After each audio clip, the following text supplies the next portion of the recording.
Did you know that many slaves were lighthouse keepers? And some lighthouses were actually built by slaves. This lighthouse was built by slaves. It was nearly destroyed during the Civil War, which supposedly was fought to free the slaves. But Black American lighthouse keeper service was not even recorded. Black Americans served at many lighthouses, and they are unsung. They are forgotten in time. Most were nameless slaves and free blacks, briefly mentioned in government reports, usually in a negative way. Slave help at Southern lighthouses was commonplace prior to the Civil War, and more often than not, these black lighthouse keepers received very little approbation from the government. The social attitudes and mores of that time demeaned blacks as being unintelligent and unreliable for such critical work as a lighthouse keeper. Their service, however, is undeniable and stands as an important chapter in Southern lighthouse history. Several black boys were paid little in the 1840s to tend the light boat in the James River, Virginia. The lamp lighter assigned to the vessel collected his salary and paid the black boys a pittance, all the while working another job. Perhaps the few coins he gave the black boys encouraged them to keep quiet. Now, whether they were slaves or free blacks is unknown. An inspector made a surprise visit to the light boat and found the black boys tending the beacon. The boys told him of the arrangement that they had with the keeper. So the inspector reported the discovery to his superiors. This illegal practice was among many damning pieces of evidence that was uncovered in an investigation during the administration of Stephen Pleasanton, who was harshly criticized by mariners and maritime interests for his lack of supervision of lighthouse keepers. At Cape Florida Lighthouse in the 1830s, Henry Aaron Carter, an elderly black man, was listed as a helper. He may have been a free black, but a written report from Assistant Keeper John Thompson relating the horror of an 1836 Seminole attack suggests that Mr. Carter may have been a slave.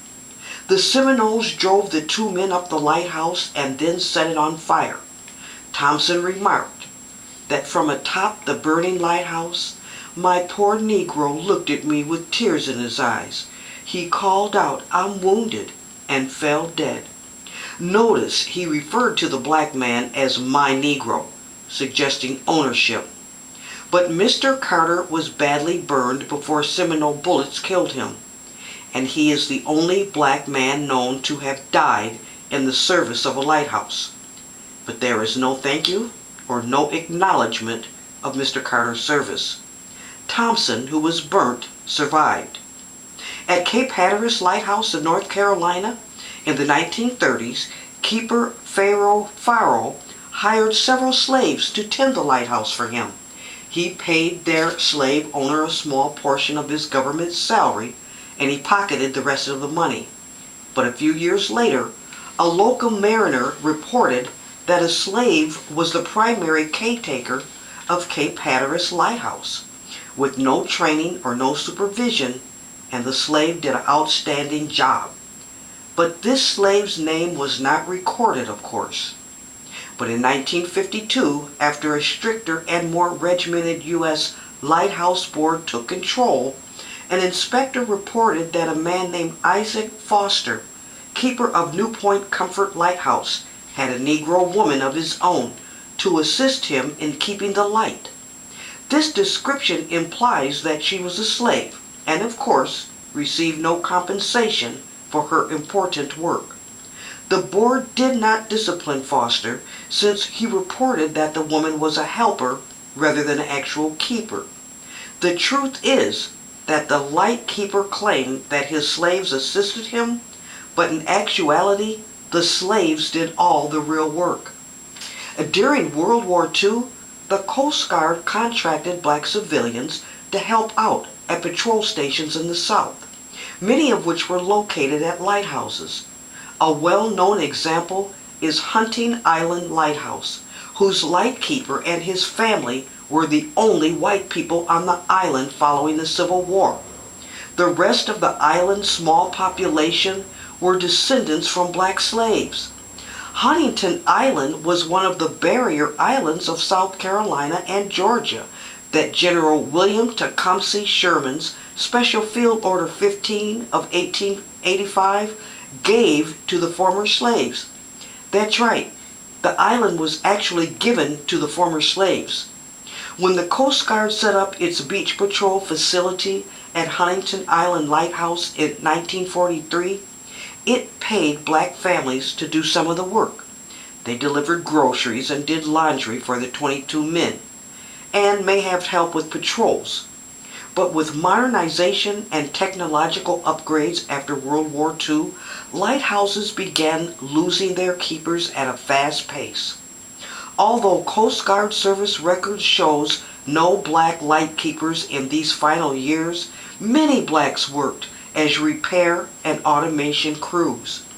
Today, of course, black Americans regularly served on Coast Guard A&Ts, aids to navigation teams, servicing automated lighthouses, and installing state-of-the-art equipment. In a sense, they are still keepers of the lights. So when you see a lighthouse, any lighthouse, especially in the southern states, remember who built many of them, and remember the slaves were the light keepers. It was the black slave who went totally unrecognized and unappreciated for their work and contribution to these Americans.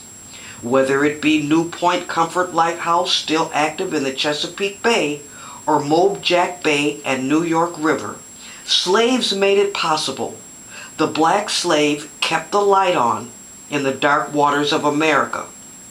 It's very important to know the truth. Well, like, subscribe, research for yourself. This has been a Marologic channel.